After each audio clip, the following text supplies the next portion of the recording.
Good morning everyone केमन आছো সবাই আজকে সবাই খুব ভালো আছো আমি ভালো আছি ওয়েলকাম টু সুরিজ ব্লগ। তো আজকে মানডে উইকের ফার্স্ট দিন। তো সকালবেলা ঘুম থেকে উঠতে একটু লেডি হয়ে গেছে, দেন বাবিনকে স্কুলে পাঠিয়েছি রেডি হয়ে, তারপরে আবার একটু ঘুমিয়ে পড়ছিলাম। তারপরে উঠে সেটা সমস্ত কাজ কমপ্লিট করেছি, স্নান করেছি, পুজো দেওয়া হয়ে গেছে। তো এখন রেডি হয়ে নিয়েছি বাবিনকে যাবো স্কুল থেকে আনতে।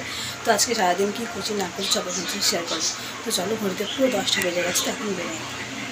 তো এই জাস্ট বাবিনকে স্কুল থেকে নিয়ে এলাম, তো আবার বেরোবো, আবার বাজার করা আছে, বাজার এখনও করা হয়নি। তো চলো একটু টিফিন করি, তারপরে বেরোবো।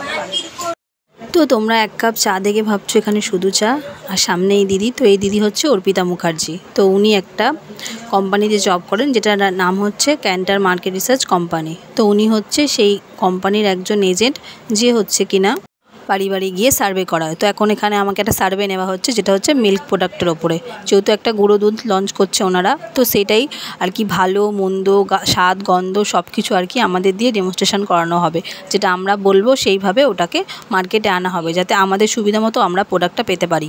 তো সেই গুঁড়ো দুধটা দিয়ে আমি দুবার চা করলাম, আর দুবার এমনি গুলে আমাকে দেখাতে হলো যে দুধটা কেমন কী হবে। তো আমি ওই কোম্পানির সাথে দিদির সাথে যোগ হয়েছি, মোটামুটি 4-5 বছর হয়ে গেছে। তো এই সার্ভেগুলো প্রায় আমার সাথে করা হয়, যে কোনো যখন যে প্রোডাক্ট লঞ্চ করে, দুধ বলো, বিস্কিট বলো, টুথপেস্ট, চা পাতা, সমস্ত কিছু নিয়ে। তো এইটাই আজকে ছিল মোটামুটি 45 মিনিটের মতন একটা সার্ভে। তো চলো এবার আমি বেরোবো, বেরিয়ে বাজার যাবো, আর নাতিকে হেয়ার কাট করাবো, তো সেটার জন্যও যেতে হবে। চিকেনের দোকানে চিকেন শেষ, এইটুখানি আছে, এটাই এখন আমাকে নিয়ে যেতে হবে। এই যে মেয়েকে শাখা পড়াতে নিয়ে এসেছি, বাট শাখার দোকান বন্ধ। তো কাকিমাকে ফোন করলাম, উনি আসছে, আজকে দোকান খুলবে, তারপরে ম্যাডাম শাখা পড়বে। এই কী শাখা পড়বে, সরু না মোটা? সরু পড়বে, দেখা যাক কী পছন্দ করে ও। তো ওইখান থেকে শাখা পরে নেবে, দেন তারপরে ও ছেলেকে নিয়ে চলে যাবে হচ্ছে হেয়ার কাট করতে স্মার্ট লুকে, আর আমি চলে যাবো বাজারে। তো কিছুটা বাজার মানে চিকেন নিয়ে নিয়েছি, বাট এখনও কিছুটা বাজার বাকি আছে, ওদেরকে ছেড়ে দেবো, তারপরে আমি বাজার করবো। তো ওই যে কাকিমাকে বিরক্ত করলাম, কাকিমা বেচারা গিয়ে সবাই দোকান বন্ধ করে রান্না বসিয়েছিল, আর আমি বললাম ফোন করে আসতে।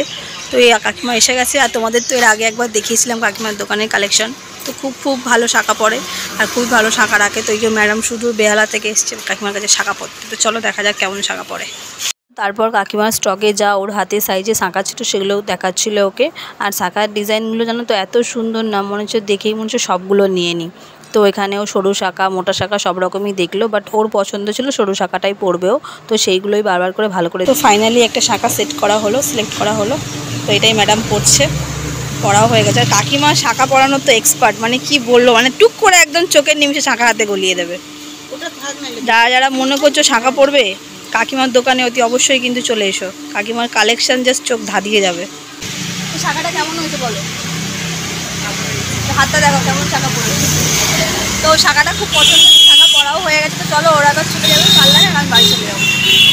তো তারপর বাজার করাটা বাকি ছিল, তো বাজারে চলে এলাম, নিয়ে নিলাম হচ্ছে একটু আলু, একটু উচ্ছে, একটু পেঁপে, আর মায়ের জন্য পান নেবার কথা ছিল, বাট পানটা শেষ হয়ে গেছিলো, সেই জন্য পানের দাদুটা ছিল না। সুপারি নিলাম, নিয়ে বাড়ি চলে এলাম। তো মাকে এখন চুলে শ্যাম্পু করবো, মানে প্রায় 1 মাস পর মায়ের আজকে শ্যাম্পু হবে, যেহেতু 1 মাস মতন মাথায় জল দেওয়া নিষেধ ছিল।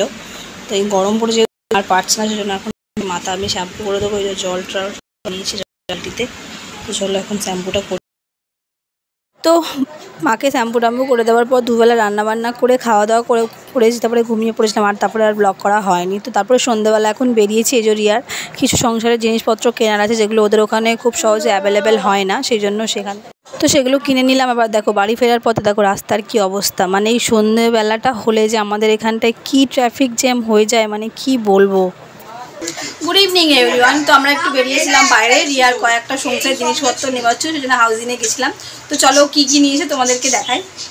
নিয়েছো দেখাও দেখি কি কি নিয়েছো। ছুরি নিয়েছে একটা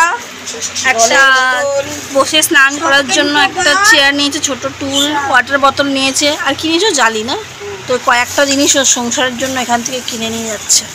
তো এবার রাত্রে খাবার রেডি করার পালা। তো এখানে দেখো রুটি করছিলাম, তরকারিটা দিনের বেলাকার ছিল চিকেনের, তো আমি রুটিগুলো বেলে দিচ্ছিলাম, আর রিয়া এখানে গ্যাসে বসে বসে সেকছিল। অ্যাকচুয়ালি কী হয়েছে, মাদের এদিকে যে স্ল্যাবটা, তো এটা অনেকটাই নিচু, তো আমি যদি দাঁড়িয়ে করি আমার খুব প্রবলেম হয়, সেই জন্য ও বসে করছিল।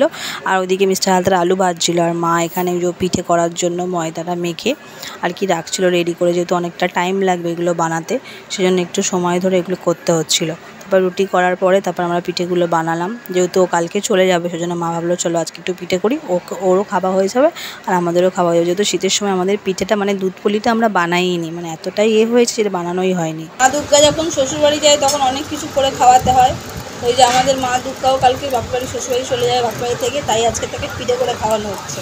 তো এখানে কী পিঠে বানাচ্ছো মা?